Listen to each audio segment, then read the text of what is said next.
Hello web and welcome back to this video. So ஹாக்கின்ஸ்லேருந்து பார்த்தீங்கன்னா ஃபியூச்சராக nonstick dosa tawa எடுத்துன்னு வந்திருக்கேன்.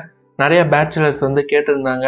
So cook பண்ணுறதுக்கு ஈஸியாக கன்வீனியண்ட்டாக இருக்கணும். ஸ்டீல்லாம் பார்த்தீங்கன்னா செட் பண்ணோம், பட் அதுக்கெலாம் டைம் இல்லை அப்படின்னு எதிர்பார்த்தீங்கன்னா ஸோ இந்த தோசை தவா உங்களுக்கு தான். இல்லை தோசை மட்டும் போடாமல் நம்ம ஜஸ்ட்டு பார்த்தீங்கன்னா ஸ்டாட் ஐட்டம்ஸ் லைக் பார்த்தீங்கன்னா கட்லெட்டும் ஈஸியாக குக் பண்ண முடியும். ஸோ 2 years வாரண்ட்டி வருது. ஸோ இது எக்ஸ்ட்ரா திக்காக இருக்குது. ஸோ நான்ஸ்டிக்காக இருந்தாலும் ஹாஷான கெமிக்கல் எதுவுமே இதில் யூஸ் பண்ணலை. நமக்கு பாக்ஸ்குள்ளே பார்த்தீங்கன்னா மெயினாக டவா கொடுத்துருக்காங்க. ப்ளஸ் பார்த்தீங்கன்னா நமக்கு திருப்பி போடுறதுக்கு உடன் கரண்டி கொடுத்துருக்காங்க. அடுத்து பார்த்தீங்கன்னா பிளாஸ்டிக் ஸ்க்ரப்பர் கொடுத்துருக்காங்க. ஸோ அது போக பார்த்தீங்கன்னா வாரண்ட்டி ஸ்டிக்கர் கொடுத்துருக்காங்க, சீரியல் நம்பர், அதை எடுத்து ஓரமாக வச்சுக்கோங்க. இது பார்த்தீங்கன்னா 4.8 mm. அதே போக ரிக்கட் அடிச்சிருக்காங்க, நல்லா ஸ்ட்ராங்காக இருக்கும், அவ்வளோ சீக்கிரத்தில் வராது. ப்ரெஸ்டீஜ்லாம் பார்த்தீங்கன்னா நமக்கு 300, 500 ஏன் 1000 கூட இருக்குது. பட் அதெல்லாம் ஒரு வருஷத்துக்கு மேலே தாங்க மாட்டேங்குது. இது லாங் லைஃப் டெஃபினட்டாக வரும். ஸோ இந்த ஸ்டிக்கரை பீல் பண்ணுறது பார்த்தீங்கன்னா ரொம்ப ஈஸி. ஹீட் பண்ணிட்டீங்கன்னா ஆட்டோமேட்டிக்காக வந்துடும். ஜஸ்ட்டு நார்மலாக கையில் பிடிச்சேன்னா வராது, கொஞ்சம் ஹீட் பண்ணி எடுத்திங்கன்னா ரொம்ப ஈஸியாக வந்துடும். ஸோ நான் வாங்கி இந்த ப்ரைஸ் பார்த்தீங்கன்னா 30 சென்டிமீட்டர் பார்த்தீங்கன்னா நமக்கு அமேசானில் 1500 rupees அவைலபிளாக இருந்தது. ஆஃப்லைன்லையும் செக் பண்ணி பார்த்தேன்.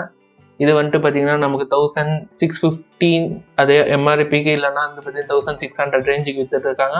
ஆன்லைனில் ட்ரை பண்ணி பாருங்கள், கீழே லிங்க் டிஸ்கிரிப்ஷன் இருக்குது. இப்போ இதோட டெமோ பார்க்கலாம். அதே மாதிரி பார்த்தீங்கன்னா ஹீட் டிசபேஷனும் ஈவனாக இருக்குது. தோசை ஊற்றுறதுக்கும் சரி எடுக்கிறதுக்கும் சரி ரொம்பவே ஈஸியாக இருக்குது. தோசை நீங்களும் ரவுண்டாக ஊற்றிங்கன்னா மறக்காமல் ஒரு லைக், அதுக்கப்புறம் இந்த வீடியோ பிடிச்சுன்னா சப்ஸ்கிரைப் பண்ணிக்கோங்க.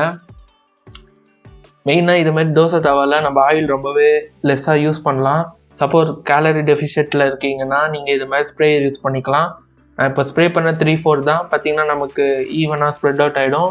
எம்எல்லும் பார்த்தீங்கன்னா 4க்கும் கம்மியாக தான் நான் யூஸ் பண்ணியிருப்பேன். ஸோ இது மாதிரி நீங்கள் கேலரி டெஃபிஷியட்டில் இருந்தால் யூஸ் பண்ணிக்கோங்க. இப்போ நீங்களே பார்க்கலாம், சைட்ஸ் எல்லாம் அழகாக மேலே தூக்குது.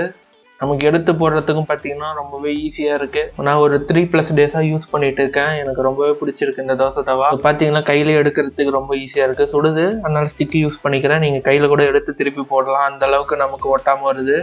நீங்கள் தோசை மட்டும் இல்லாமல் சப்பாத்தியும் இதில் போட்டுக்கலாம். அதே சமயம் பார்த்தீங்கன்னா சொன்ன மாதிரி கட்லெட் இது மாதிரி ஐட்டம்ஸும் யூஸ் பண்ணிக்கலாம். ஸோ மோஸ்ட்டாக பார்த்தீங்கன்னா அந்த ஸ்டிக்கை யூஸ் பண்ணுங்கள், இல்லைனா ஸ்க்ராச்சஸ் வந்துடும். ஸோ நீங்கள் இப்போ பார்க்கலாம், கடையில் இருக்க தோசை மாதிரியே நமக்கு கிறிஸ்பாக வந்துருக்கு. ஸோ அது பார்த்தீங்கன்னா எந்த விதமான ஸ்டெயின்ஸும் இல்லாமல். ஸோ இந்த வீடியோ பிடிச்சா மறக்காம லைக் பண்ணிக்கோங்க. இதே மாதிரி இன்னொரு வீடியோ வேணும்னா மறந்தாமல் நம்ம சேனலை சப்ஸ்கிரைப் பண்ணிக்கோங்க.